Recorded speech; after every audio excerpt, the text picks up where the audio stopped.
အားလုံးစောင့်နေကြတဲ့အာနာကူနဲ့ရိုင်ရဲ့တိုက်ပွဲရရောက်လာပြီကန်နလာဖြစ်တဲ့ခုနဲ့ရှီပီစုကလည်းဘသူ့ကိုလောင်းရမလဲဆိုတော့စဉ်းစားနေပါတယ်ရှီပီစုကတော့အာနာကူကိုယုံပြီးအောင်းရင်လိုက်ကခုကလည်းရန်ပုံမှာအောင်းရင်လိုက်ပါတယ်ရန်နတ်တို့ထပ်သွားတဲ့ပါရာကူရပါရှိနေရကြောင်းရှီပီစုလည်းရပ်ပါရှိနေမှလို့ထင်နေပါတယ်ရန်အထိုင်ကိုတခြားသူတွေမပါပဲအာနာကူနဲ့တယောက်ချင်းပေးချဖို့ပြောနေပြီဘီယိုကလည်းအခန်းထဲမှာဗိတာနဲ့တွေ့နေပါတယ်ဒါကြောင့်ရန်တောင်းဆိုတာကိုလက်မှတ်ခံခြင်းပဲပွဲချင်းပိတ်သက်တွေကလည်းအားထားဟုတ်ပဲစောင့်နေကြတာဖြစ်ပြီးအာနာကူကလည်းမငင်းတာကြောင့်လက်ခံလိုက်ပါတယ်ရန်တိုက်ခတ်ဖို့တဲ့မိုးကြိုးလုံးလေးကိုစားနေပြီညုံမကြသေးခင်မှနေအာနာကူကလာတိုက်ခိုက်လို့ရန်လက်လွတ်ထက်သွားပါတယ်ပြန်ထားတော့ရန်ရဲ့ဘားမှာအမှန်တကူကရှိနေပြီခန္ဓာကိုယ်ဘေးမှာလည်းမိုးကြိုးတွေကထွက်လာနေပါတယ်ရန်မိုးကြိုးဆောင်ကိုလက်နဲ့ချောင်းမဆိုပြီးပြစ်လိုက်လို့အာနာကူလည်းရှောင်လိုက်ရဘာလင်ကလို့တွေးနေရဲ့ချီအပေါ်ကနေရန်ထက်ရောက်လာပြီနိုင်ရေးစစ်စွမ်းနေပါထက်ပြစ်နေပါတယ်ရန်ရဲ့ဆွဲကြောင့်အားလုံးကပါဇက်ဟောင်းသားဖြစ်နေကြပြီအနီးကတိုက်ပွဲတွေမှာအားတာတဲ့အာနာကူရန်ရှင်ပြီးတော့တိုက်ခိုက်နိုင်နေတဲ့ရဖီယာဘေးကိုပါခံနေရပါတယ်သူစားလိုက်တာမိုးကြိုးလို့ရန်ဆင်းရနေပြီဒီမိုးကြိုးကသူ့ကို9မိနစ်လောက်ထိအစွမ်းနေကိုတိုးစေရလို့ဆိုပါတယ်ဒါပေမဲ့9မိနစ်တည်းသွားတဲ့နိုင်တော့မရှောင်းနိုင်တော့ဘူးလို့ပြောနေလို့အာနာကူလည်းဘာလို့အဲ့လိုအားနေချက်တွေကိုပြောပြနေရလဲဆိုပြီးမင်းနေပါတယ်မင်းရောနိုင်ရဖို့ဆိုရင်9မိနစ်တောင်မလို့ဘူးလို့ရန်ပြောနေရကြအာနာကူရန်ကိုအစက်မက်ကတိုက်ခိုက်နေပါတယ်အာနာကူတိုက်ခိုက်တာတွေကိုရှောင်းပြီးရန်အနီးကမိုးကြိုးနဲ့တိုက်ခိုက်လာပြီးအချိန်နဲ့အနီးကရောက်အောင်သွားပြီးလေပေါ်မှာညောင်စောင်းအောင်ထိုးပြလိုက်ပါတယ်တကယ်လို့အာနာကူကရန်ရဲ့လက်ကနေ9မိနစ်လောက်ထပ်ပြေးနေမယ်ဆိုရင်သူ့ရှုံးမှဖြစ်ပေမဲ့ဟိုကထမပြေးဘူးဆိုတော့သိနေလို့အခုလိုပြောကြခဲ့တာဖြစ်ပြီးလက်ရှိမှာတော့ရန်တိုက်ခိုက်မှုကြောင့်အာနာကူကဒဏ်ရာရပြီးအောက်ကိုကျသွားပါတယ်ခဏဘာတူလဲဘာလို့သူခန်းထဲကိုရောက်နေရလဲဆိုပြီးဘီယိုကမေးလိုက်ပြီးဘေတာလည်းသူ့လက်မှတ်ကိုမဆက်လိုက်ကငါမေးလို့ညတက်ရှိဖောက်ခွဲလက်နဲ့ဆိုပြီးပြန်ညှောလိုက်ပါတယ်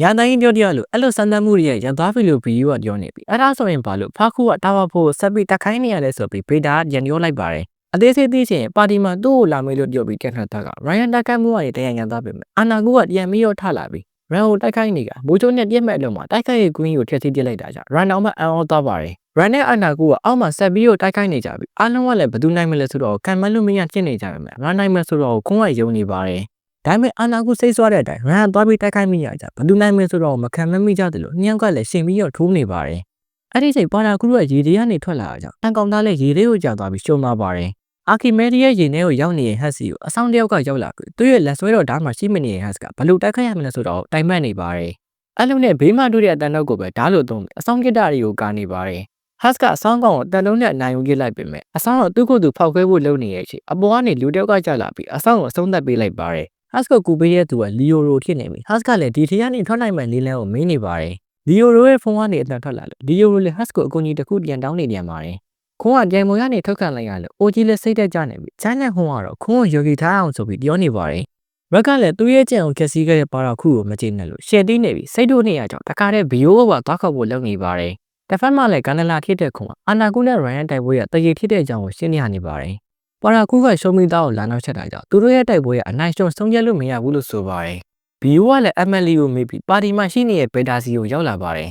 ဘီယိုကသူ့ကိုယ်ထဲမှာရှိရဲ့ပေါက်ပွဲလက်နဲ့အကြောင်းကိုမင်းနေပြီအဲ့ဒါကပွားထားတာဖြစ်နေပြီတကယ်ဆူစစ်ကကွင်းထဲမှာရှိရလို့ဘေတာပြန်ရောနေပါတယ်ကွန်လန်တိုးတက်မှုပြိုင်ပွဲမှာအသင်းရှင်းပွဲကနိုင်အောင်စိုးရမှာကြည့်နိုင်တဲ့ပွဲကခွေးယူနဲ့ဖားကူအသင်းမှာနိုင်တဲ့သင်းကိုထပ်တရရမှာလို့ရှင်းပြပါတယ်ရက်ကတော့ဖားကူအသင်းရှိနေတဲ့ဟိုတယ်ရှိကိုရောက်လာပြီစီယာလည်းအဲ့ဒီနေရာရောက်အညံသွားနေတဲ့အချိန်အနော်နဲ့တိုင်းပြီးသွားပါတယ်ရုတ်တရက်သူတို့စီကိုဘန်ရောက်လာကြရန်ဘန်ကိုကြံတွေ့ရလို့အသေးမှပါတယ်ဆိုတဲ့မိချောင်းတော်မှာငုံနေပါတယ်ရက်ကဘန်ကိုသူနဲ့တူတခါတည်းလိုက်ခဲ့ဖို့ပြောနေအဲ့ဒီချိန်အစောင့်နေရအတန်ကြားလို့လာကြည့်ရကြဘန်လန်ရက်ကိုပြန်သွားဖို့ပြောနေမရလို့အနော်ကပါခေါ်ပြီးသွားနေပါတယ်ဘန်ဝင်လည်းပြီးကြရင်သူနဲ့ဒိတ်လို့ပေးရမယ်ပြောပြီးအနော်ကအဝေးကိုပြန်သွားပါတယ်ပါတီထဲမှာတော့ညာတန်ကြီးကခါနာရိုစီကိုရောက်လာပြီးနှစ်ယောက်စလုံးကအခြေဆိုင်နေရအောင်ညင်သွားကြမာနာနဲ့ပစ်ကလိုက်တိတ်ရှောင်ပေးလိုက်ကြပါတယ်ခါနာကကားချမလားလို့ပြောလို့ညာတန်ကြီးကခါနာနဲ့တွဲကားနေပြီအစောပိုင်းမှာတာဝါဘိုတက်ဖို့လက်လျှော့ကဲမိရဲ့အကြောင်းနဲ့ဒါပေမဲ့ညာတန်ကြီးရဲ့ခက်ခဲတွေကိုကြားပြီးမိုဒီတွေရလိုက်ခဲ့ရလို့ခါနာပြောနေပါတယ်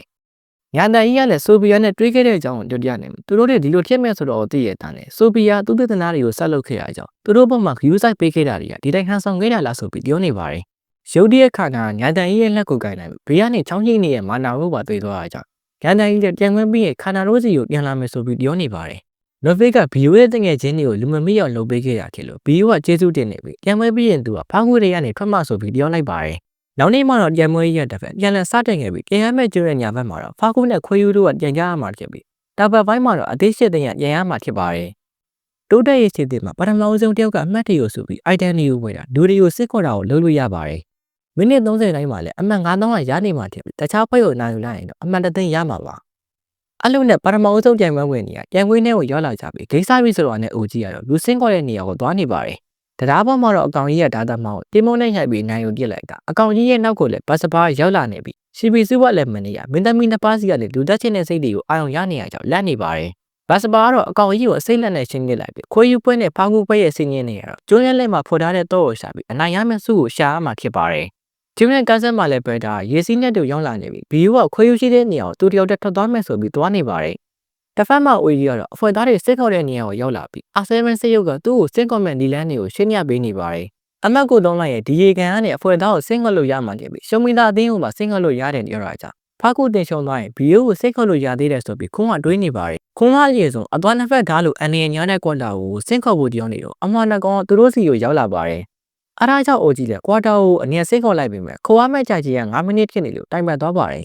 ။ဘီယိုလက်တနေရာကိုကြီးနေပြီးအားကတော့စူးစစ်ရှိရဲ့နေရာဖြစ်နေပြီးဘယ်တာသူ့ကိုတော့ဖို့တခုလည်းပေးခဲ့ရကြောင်းအတော့နဲ့တကားကိုဖွင့်ပြီးအထက်ကိုဝင်သွားပါတယ်။ဘီယိုရဲ့နောက်ကိုလိုက်လာတဲ့ refugee ကိုနော်ဗစ်ကတားနေပြီးပါတီတုံးကအေဂျင်မမကနော်ဗစ်ကိုဖာကူရီကနေထွက်မဲ့ဆိုရင်ခွေးယူပဲကိုကူညီပေးဖို့ဘီယိုတငယ်ချင်းကပြောခဲ့တာကိုပြောပြနေရကြောင်းနော်ဗစ်ကအခုလိုမျိုး refugee ကိုတားနေရဖြစ်ပြီးနောက်လက်ချင်းမှာတော့ refugee ရဲ့တိုက်ခိုက်တာတွေကိုရှောင်နေရပါတယ်။အိုဂျီကလည်းအမွှာနှကောင်ကနှဲရည်စင်းနဲ့ပြစ်လို့ရှောင်နေရပြီးခွန်းကလည်းအမွှာနှကောင်ရဲ့အားနည်းချက်ကိုကူပြီးတော့စဉ်းစားပေးနေပါတယ်။တခုတွဲမိသွားတဲ့ခွန်းကအိုဂျီကိုအမွှာနှကောင်စီကိုတက်တီးဖို့ပြောလိုက်တော့အိုဂျီလည်းခွန်းကိုယုံပြီးအမွှာနှကောင်တိတာကိုရှောင်ရင်သူတို့နောက်ကိုခုံလိုက်ပါတယ်။အိုဂျီစီကိုချက်ချင်းလှည့်မတိနိုင်လို့ဒီကောင်ကြီးကတဝက်ကောင်နေဆိုပြီးခွန်းကပြောပြနေပါတယ်။တဝက်ဆိုတာကတော့နှကောင်ပေါင်းမှာခန္ဓာကိုယ်တစ်ခုဖြစ်တာဖြစ်လွယ်လွယ်ပြောရရင်တော့တဝက်စီခွဲထားတာမျိုးပါ။ဒီကောင်ကြီးရဲ့အားနည်းချက်ကိုအိုဂျီကတည်သွားတာကြောင့်အလွယ်တကူနိုင်ယူပြစ်လိုက်ပါတယ်။အိုဂျီကပြန်မဲ့သေးကိုနိုင်ယူလိုက်လို့လူစင်းခေါ်တာကလည်းပြီးသွားပြီကွာတာကလည်းရေကန်နေကနေထွက်လာပါတယ်။နောက်ထပ်နေ့နဲ့တော့ဝီကာနဲ့ရက်တိုကိုပါဆင်းခေါ်လိုက်ပြီးပြန်မဲ့ပြီးသွားရင်စောင့်စီရမလို့ပဲဆင်းခေါ်လို့ရတဲ့ဆိုတော့ပြီးသွားကြပါတယ်။ဗီယိုကလည်းဆူရှီရဲ့နေရာကိုရောက်လာပြီးသူ့စီကိုလည်းဗေဒါကရောက်လာပြီး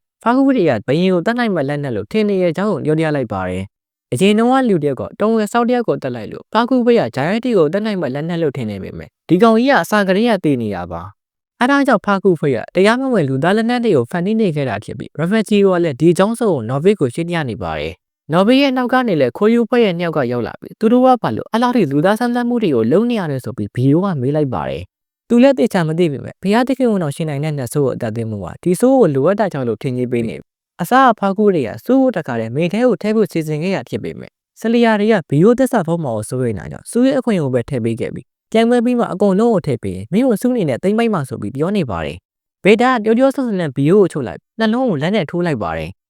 ဒေါ်ဘေးကလည်းအေဂျင်မမဂျင်းနေတာကိုခံလိုက်ရပြီးသူ့ကိုလာတိုက်ခိုက်တဲ့နှစ်ကောင်ညာတန်ကြီးကရှင်းမေးလိုက်ပါတယ်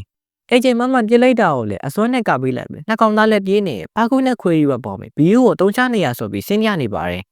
သူတို့ကိုလည်းယူတူကခိုင်းစရာတစ်ခုရှိရပြောပြီးနောက်ကနေလိုက်ခဲ့ခိုင်းနေပါတယ်ဒါကတော့တာဝါကိုအပိုင်19နဲ့20ဖြစ်ပြီးနောက်ပိုင်းလေးကိုနောက်နေ့မှဆက်တည်ပြီးမှဖြစ်တဲ့အကြောင်း channel လေးကို like subscribe နဲ့ comment လေးလည်းကြောင်းတော့ရေးခဲ့ကြပါဦး